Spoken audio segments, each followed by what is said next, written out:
하겠습니다. 하나님 감사합니다. 이 시간 말씀하시고 하나님의 말씀을 따라 살아가는 우리 청년부가 될 수 있도록 축복하여 주시옵소서. 이 시간 집중하게 하시고 살아있는 하나님의 말씀을 통해 하나님을 만날 수 있는 은혜를 더하여 주시옵소서. 예수님의 귀하신 이름으로 기도 올려드립니다. 아멘. 저희가 지난 주일에는 하나님의 나라와 하나님의 이름, 이것을 위한 세 가지 청원 기도에 대해서 살펴보았습니다. 오늘은 마태복음 6장 11절에서 13절까지 해당하는 우리를 위한 청원을 살펴보려고 합니다. 주기도문에 담긴 우리를 위한 청원은 세 가지입니다. 이 청원을 통해 우리가 알 수 있는 것은 하나님 나라를 위한 청원뿐만 아니라 주기도문에는 우리의 삶과 즉 우리의 현실적인 이 삶에 대한 측면도 다루고 있다는 것입니다. 예수님은 하나님 나라뿐만 아니라 우리의 현실적인 삶도 소홀히 하지 않으시고 이것을 위해 매일마다 기도해야 된다는 균형적인 기도에 대해서 알려주셨습니다. 오늘 살펴볼 우리의 삶을 위한 세 가지 청원은 개인의 신앙과 일상생활과 관련된 세 가지 기도입니다. 우리를 위한 세 가지 기도는 현재의 양식, 과거의 모든 죄, 미래의 시험, 즉 과거와 현재와 미래를 아우르는 우리의 삶을 위한 세 가지 청원입니다. 그 중에서도 현재에 대한 기도가 가장 먼저 나온다는 것에 우리는 주목해야 합니다. 자, 성경을 보고 계시면 혹은 머릿속에 주기도문은 다 외우시니까 생각하면서 들어보시기 바랍니다. 과거와 미래 모두 현재란 시점에 기준을 두고 있다는 점에서 첫 번째 기도가 현재 시점으로 나오는 것입니다.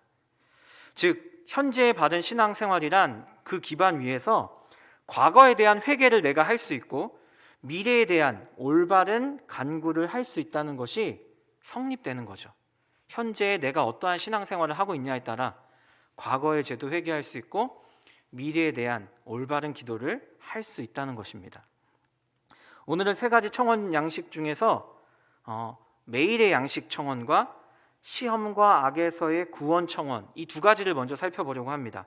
그리고 다음 주일에 그 주기도문의 마지막 시간으로 용서에 관한 청원과 송영 부분을 살펴보도록 하겠습니다. 자, 첫 번째입니다. 오늘 우리에게 일용할 양식을 주시옵고. 이 부분을 이 원어 성경의 의미를 살려서 직역하면 이런 의미입니다. 일용할 우리들의 양식을 주시옵고. 일용할 우리들의 양식을 주시옵고. 이 첫 번째 청원인 현재의 양식을 위한 기도에서 우리는 세 가지 단어를 유의해서 살펴보아야 합니다. 일용할 우리 주시옵고, 일용할 우리들 주시옵고, 이 세 가지를 주의해서 살펴보아야 합니다.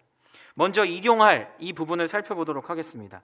예수님께서 마태복음 6장 34절에서 내일 일을 위하여 염려하지 말라고 말씀하셨습니다. 많은 신학자가 이 청원이 출애굽기 16장에 나오는 이 만나 사건의 이야기를 배경으로 하고 있다고 말합니다. 출애굽기 16장 4절을 성경을 가진 분들 함께 찾아서 읽어보도록 하겠습니다. 출애굽기 16장 4절입니다. 성경을 꼭 가지고 오셔서 예배 때 함께 찾으며 읽어보면 좋겠습니다. 출애굽기 16장 4절입니다.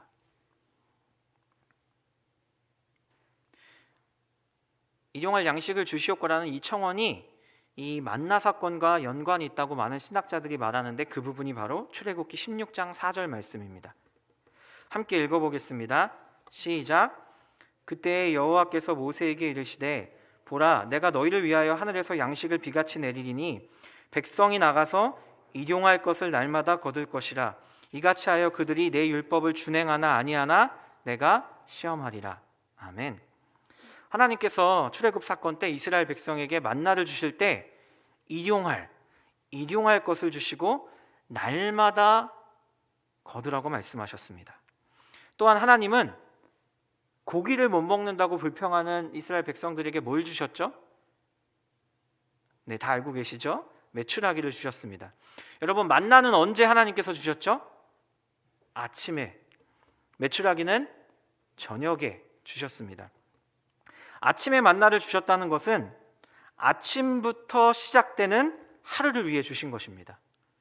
저녁에 메추라기를 주셨다는 것은 다음 날을 야식 먹으라고 주신 게 아니고 다음 날을 위한 음식으로 주신 것입니다.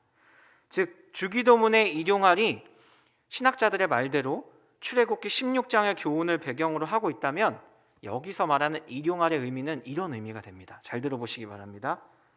오는 날, 오늘날이 아니라 오는 날, 즉 지금부터 시작되는 오늘 하루를 말하는 것입니다. 그게 아침이었다면 아침부터 시작되는 저녁, 저녁에 메추라기를 받았다면 그 다음 저녁까지, 즉 오는 날, 지금부터 시작되는 오늘 하루를 말하는 것입니다. 누가복음에 나오는 주기도문의 부분에선 이것을 날마다라는 의미로 사용합니다.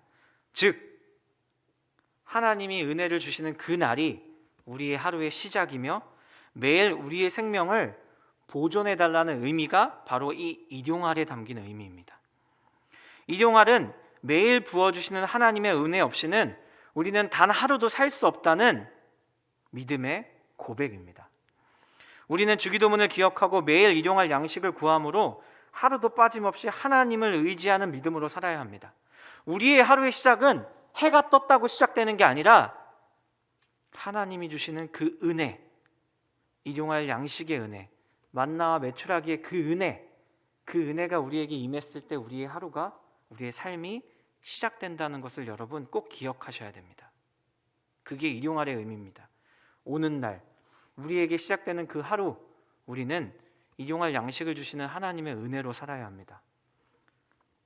다음으로 주목해야 될 단어는 우리들입니다. 예수님은 자신에게 필요한 일용의 양식을 구할 때 나의 양식이 아니라 우리의 양식을 구하라고 알려주셨습니다. 이 청원은 하나님이 나만을 위한 하나님이 아니라 우리 모두의 하나님이 되신다는 그 사실을 우리가 배웠던 것처럼 우리가 믿는 기독교가 나만을 위한 이기적인 종교가 아니라 세상의 모든 우리가 필요한 일용할 양식을 함께 구해야 된다는 놀라운 공동체적 고백이며 기도가 되는 것입니다. 즉 기독교는 자신의 이익만을 위하여 타인을 희생시키는 종교가 아니라 이웃의 일용할 양식도 주어지기를 위해 매일마다 기도하는 이타적인 종교이며 사랑의 종교이며 하나님 사랑이 곧 이웃 사랑이며 내 양식을 구하는 것처럼 남의 양식도, 우리의 양식도 구해야 하는, 내 몸을 사랑하는 것처럼, 내 삶을 사랑하는 것처럼 우리의 이웃의 삶을 사랑해야 된다는 것을 알려주는 종교임을 이 우리들이라는 단어가 보여주고 있는 것입니다. 이러한 정신이 그대로 살아있던 초대교회에서는 실제로 자신의 개인 재산을 팔아서 가난한 사람들과 나누어 주었습니다. 그리고 함께 잘 살기 위해 노력했습니다. 자기 희생적인 그 사랑이 늘 있었습니다. 현재에도 세상의 많은 사람에게 일용할 양식이 필요합니다. 하나님께서 세상의 모든 사람이 먹을 만큼, 누릴 만큼, 필요할 만큼 일용할 양식을 주지 않으셨을까요? 이런 질문들을 많이 하죠. 세상에 많은 사람들이 하나님이 살아계시면 왜 굶어 죽는가? 왜 그들에게 일용할 양식이 없나? 하나님이 주지 않으셔서? 아닙니다. 생각해 보시기 바랍니다. 우리가 너무 많이 가지고 있기 때문입니다. 나누어야 합니다. 나만을 위한 양식이 아니고 우리를 위한 양식임을 기억해야 합니다. 이것이 하나님의 명령이며 하나님을 사랑하는 방법이며 성경의 말씀을 실천하는 법이며 우리들이라는 이 단어에 담기는 의미입니다. 세 번째, 마지막으로 양식이라는 이 단어에 주목해야 됩니다. 여기서 나오는 이 양식은 우리의 배를 불리는 육적인 양식의 의미가 강합니다.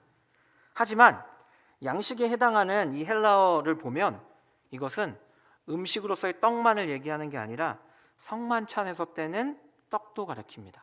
여러분, 성찬식에서의 떡이 뭘 의미하죠? 예수님의 살을 의미하잖아요. 어떤 의미냐?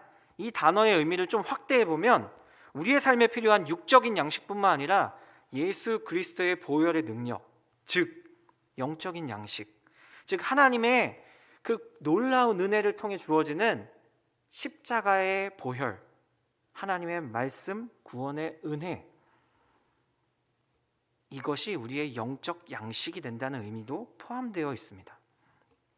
그리고 육적인 측면과 관계되었다고 하더라도 단순히 먹는 음식뿐만을 말하는 게 아니라 우리의 삶에 필요한 모든 것들을 포괄적으로 이루는 말이 양식입니다.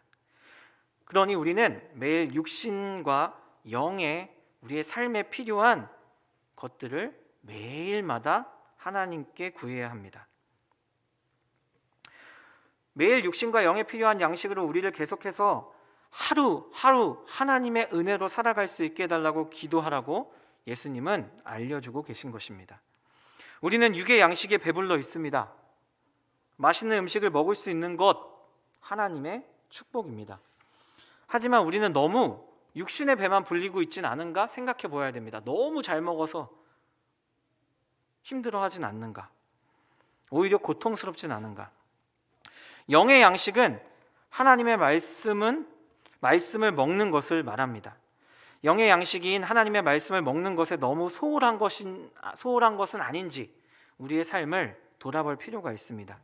영적 배고픔이 계속되어 영양실조에 걸린 줄도 모른 채 계속 영적인 굶주림에 빠져 있지는 않은지 우리의 삶을 점검해 보아야 합니다. 교회 공동체는 육의 양식을 먹고 마시는 것을 위해서만 모인 공동체가 아닙니다. 그런 교제도 필요하지만 우리는 모여서 영의 양식을 함께 먹고 마시는 형제자매 교회 공동체입니다. 우리에게 일용할 양식을 달라는 청원은 세상의 가치관과 기준이 아니라 하나님을 의지하는 삶의 자세를 배우라는 기도입니다. 우리는 매일 하나님을 의지하는 삶의 태도를 배워야 합니다. 꼭 기억하시기 바랍니다. 매일 육과 영을 만족해 하는 하나님으로부터 오는 양식의 은혜를 위해 우리는 기도해야 합니다. 우리는 단 한순간도 하나님 없이는 살 수 없습니다. 하나님이 우리의 호흡을 끝내시면 끝나는 겁니다. 2022년에는 우리 청년부가 혼자서도, 즉 하나님과 나, 이 코람데오의 관계에서도, 그리고 청년부라는 이 공동체의 관계에서도 하나님께서 채우시는 영의 양식, 육의 양식, 그리고 매일마다 주시는 그 양식의 은혜로 육과 영이 모두 건강한 우리 청년 공동체가 되기를 주님의 이름으로 축원합니다. 우리 함께 노력합시다. 우리에게 일용할 양식을 주시옵고의 의미는 바로 이것입니다. 매일마다 하나님께서 주시는 육과 영의 양식으로, 그 은혜로 우리는 살아야 한다는 것입니다. 그것을 위해 매일마다 기도해야 된다는 것입니다. 매일매일 쌓아두는 것이 아니라 그날 매일의 은혜를 받아야 한다는 것입니다. 이전에 만났던 하나님, 작년 수련회 때 만났던 하나님, 지난 예배 때 만났던 하나님이 아니라 오늘 나를 만나주시는 하나님의 그 일용할 양식의 은혜를 구하는 우리 청년부가 되면 좋겠습니다. 두 번째는 우리를 시험에 들게 하지 마시옵고 다만 악에서 구하시옵소서. 이 부분을 한번 살펴보도록 하겠습니다. 우리를 시험에 들게 하지 마시옵고 다만 악에서 구하시옵소서라는 이 기도가 지금 이 시대를 살아가고 있는 우리에게 가장 필요한 기도입니다. 특별히 우리 청년들에게 정말 필요한 매일 해야 하는 기도입니다. 특별히 앞에서 말씀드린 것처럼 이 기도는 미래를 위한 기도입니다. 이 기도가 왜 중요할까요?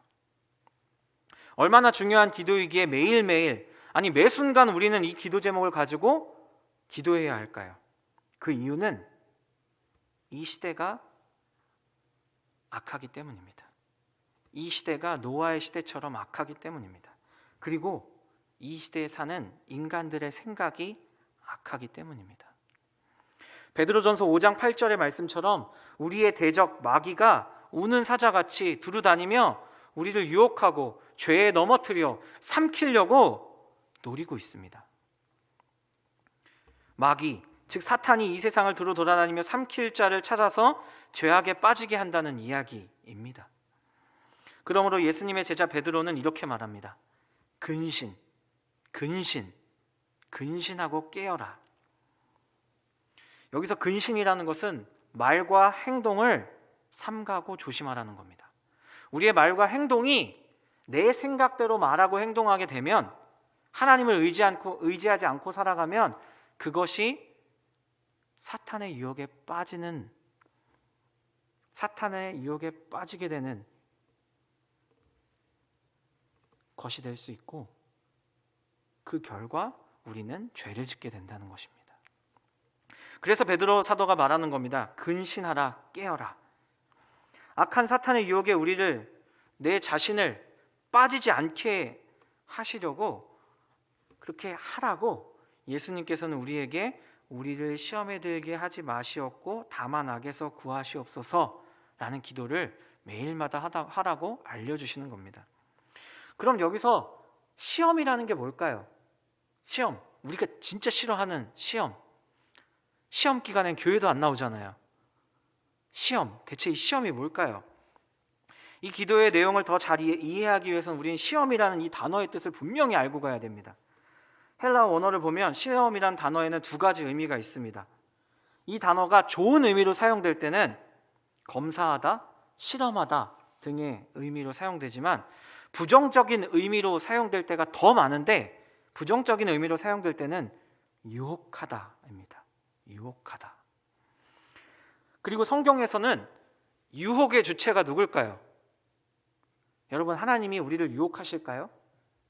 성경에서 말하는 유혹의 주체는 사탄입니다. 하나님은 아무도 유혹하지 않으십니다.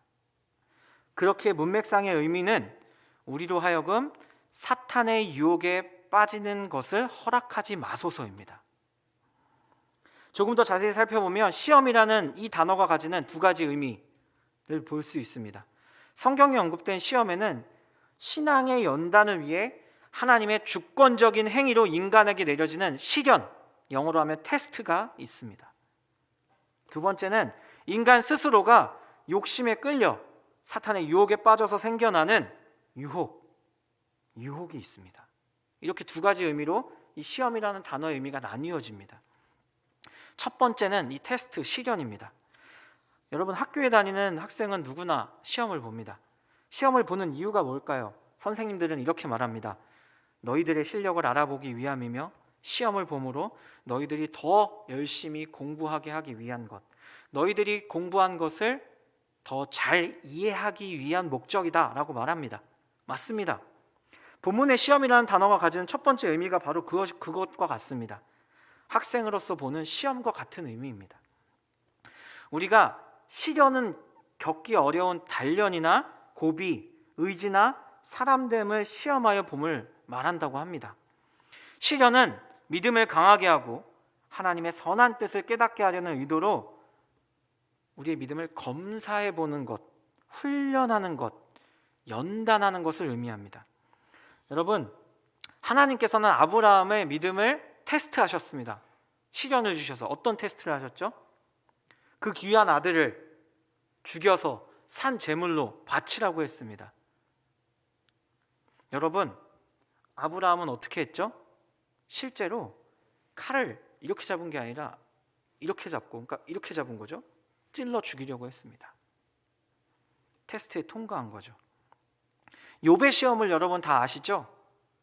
욥은 그 테스트의 마지막에 이렇게 고백합니다.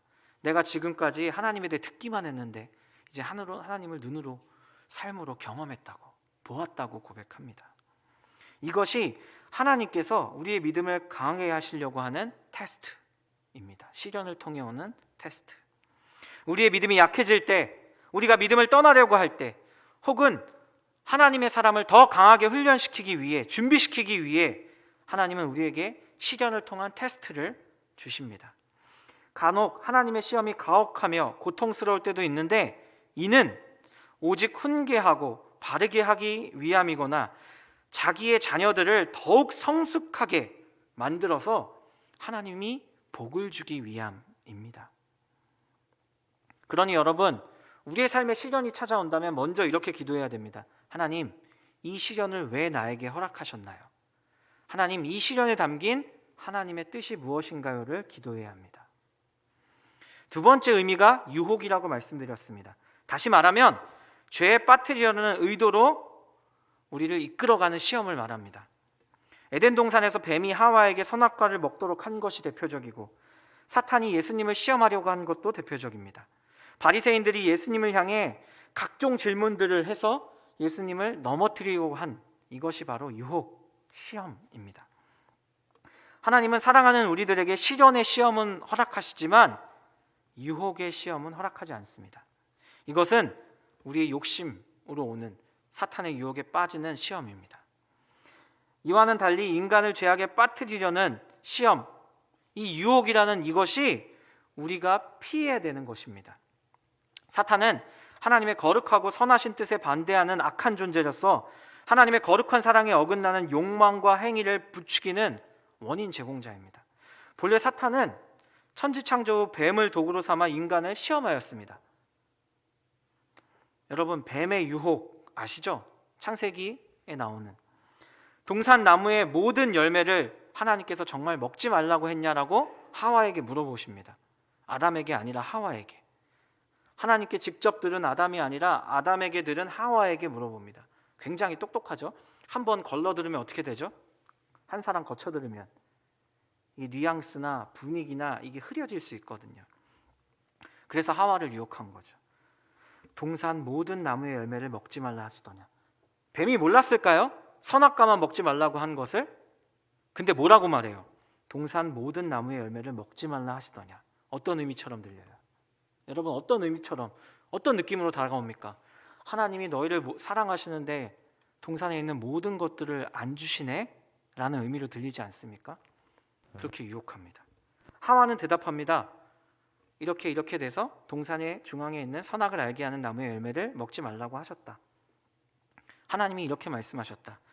너희가 죽을까 하노라. 분명히 하와는 이렇게 말합니다. 뱀에게 너희가 죽을까 하노라.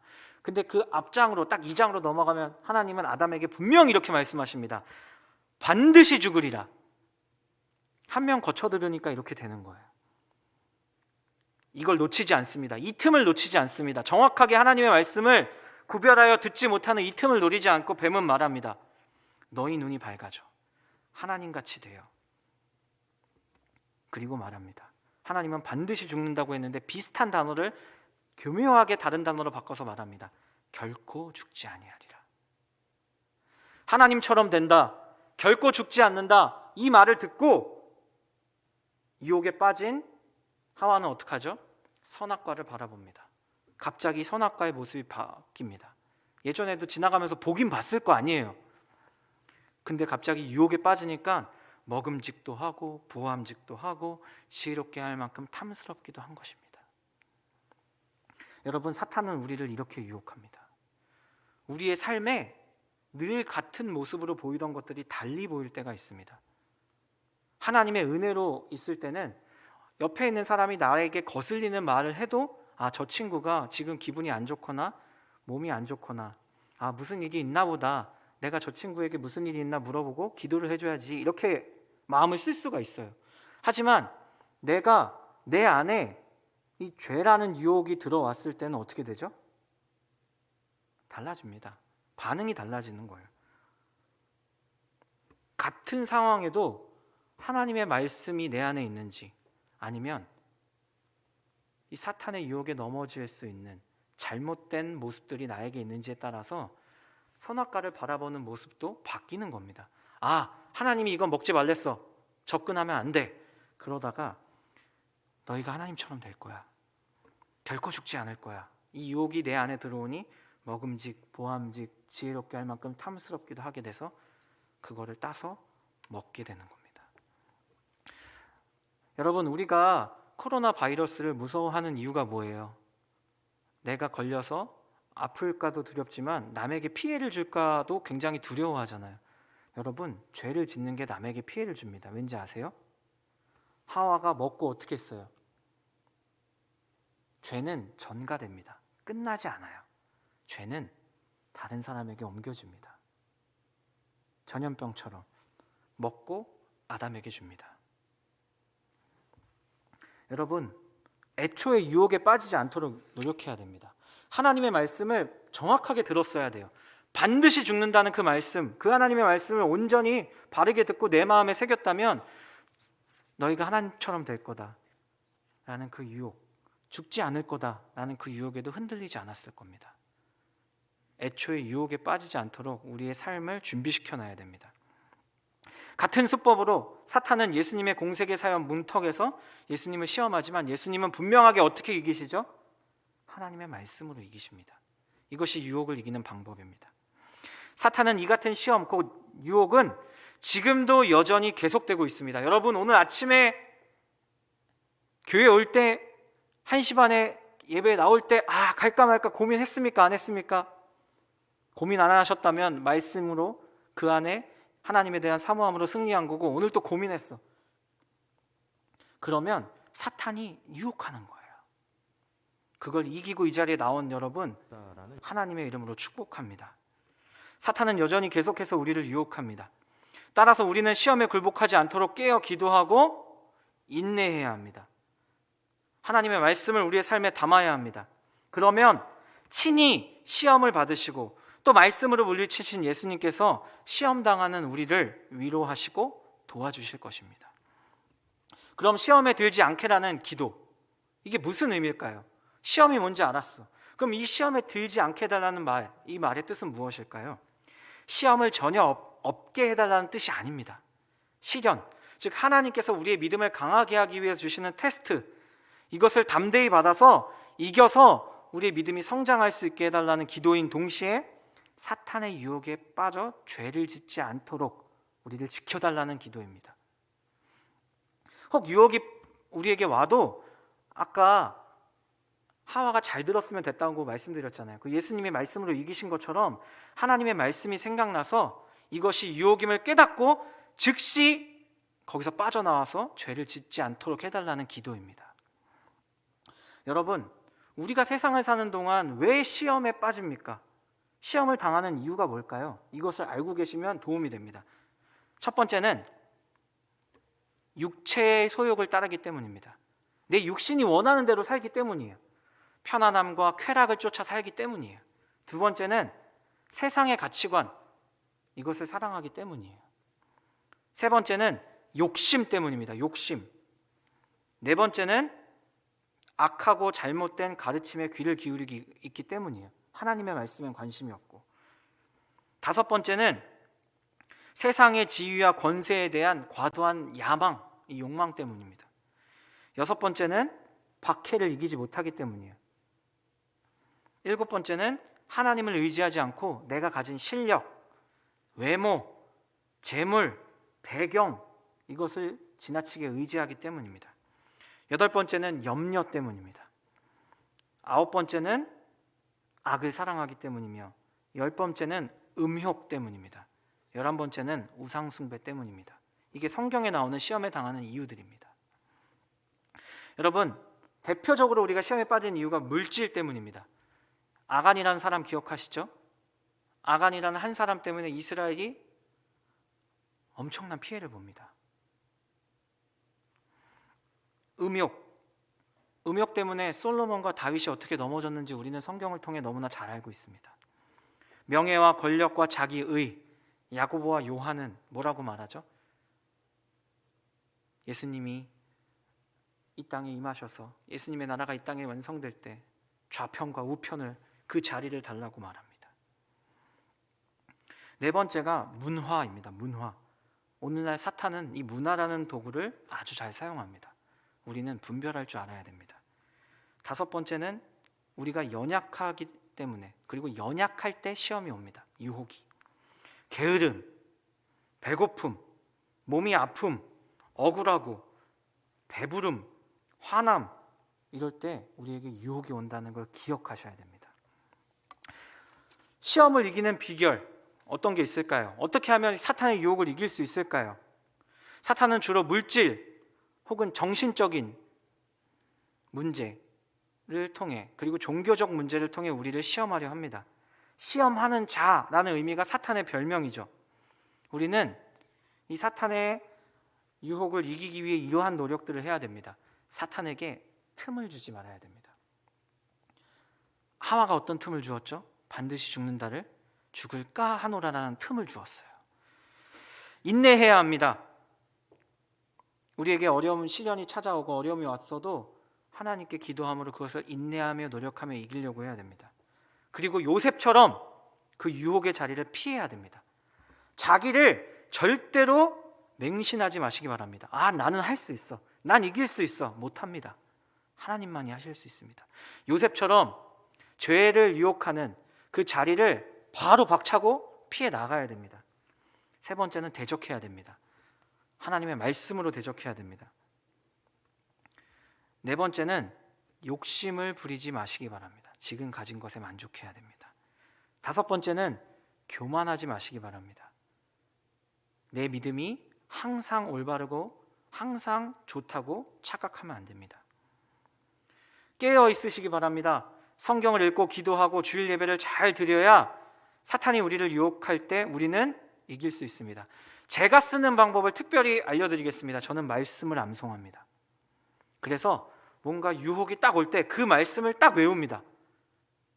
그러면 그 유혹을 이길 수 있도록 하나님이 도와주십니다. 여러분, 성경 말씀을 외우시기 바랍니다. 그러면 그 말씀이 내가 죄의 유혹에 빠져 넘어지려 할 때 지켜줍니다. 이렇게 시험에 대해서 배웠는데 마지막으로 이것만 살펴보고 마치겠습니다. 악에서 구하소서, 어떤 의미인가? 두 가지 의미가 있습니다. 이 악에서 구하소서의 원어를 직역하면 도리어 우리를 그 악으로부터 구원하소서입니다. 악은 악한 자라는 의미를 지니는데 앞에 말씀드린 말씀과 연결해보면 우리를 시험하여 넘어뜨리려는 사탄을 악한 자, 악이라고 볼 수 있습니다. 그러면 악에서 구하소서는 어떤 의미냐? 두 가지 의미입니다. 악한 일에서 구해주셔서 내가 악한 일을 하지 않도록 하소서. 이게 첫 번째 의미입니다. 악한 일에서 구해주셔서 내가 악한 일을 하지 않도록 도와달라는 거죠. 두 번째는 그냥 의미 그대로 악한 자, 사탄과 사탄의 권세에서 구해달라는 겁니다. 우리가 사는 모든 세상에는 악의 세력이 있습니다. 우리의 모든 것을 악의 세력에서 구해주시고 올바른 길로 인도하셔서 우리의 믿음을 지킬 수 있도록 도와달라는 의미입니다. 여러분, 우리가 사는 세상은 두 가지 길이 있습니다. 세상의 길과 그리스도의 길입니다. 우리는 시험에 넘어져 이 유혹에 빠져 타협합니다. 그래서 세상의 길로 갑니다. 하지만 우리는 그리스도의 길을 선택해야 됩니다. 예수님의 제자가 되고 하나님의 자녀가 된다는 것은 낮아지는 길을 가시는 예수님을 쫓아 예수님이 가시는 그 길로, 그 새로운 삶으로 나아가 살아가는 사람들을 말합니다. 복음이라는 것은 상향성, 위로 올라가려는 그 중심 사회에서 그것을 지탱하고 있는 기본 가치관을, 근본적인 그것을 완전히 전복시키는 걸 말합니다. 이것은 충돌을 야기시킵니다. 세상에서 그리스도인으로 살아간다는 것은 가치관의 충돌을 야기시킵니다. 동시에 이 사회를 흔드는 엄청난 도전입니다. 그런데 이 무모한 도전을 하는 것이 성경은 믿음이라고 말하고 신앙생활이라고 말합니다.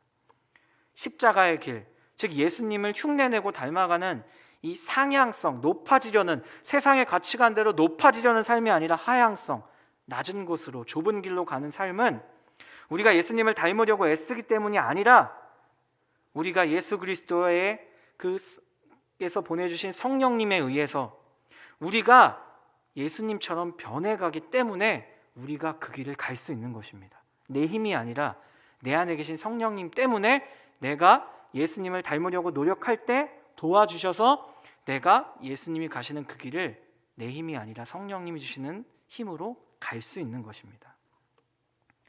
예수님을 흉내내려고 노력해야 됩니다.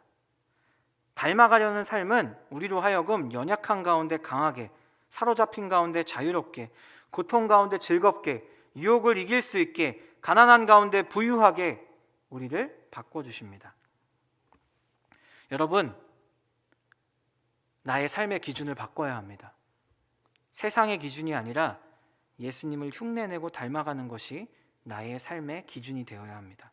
그래야 유혹을 이기고 악을 이길 수 있습니다.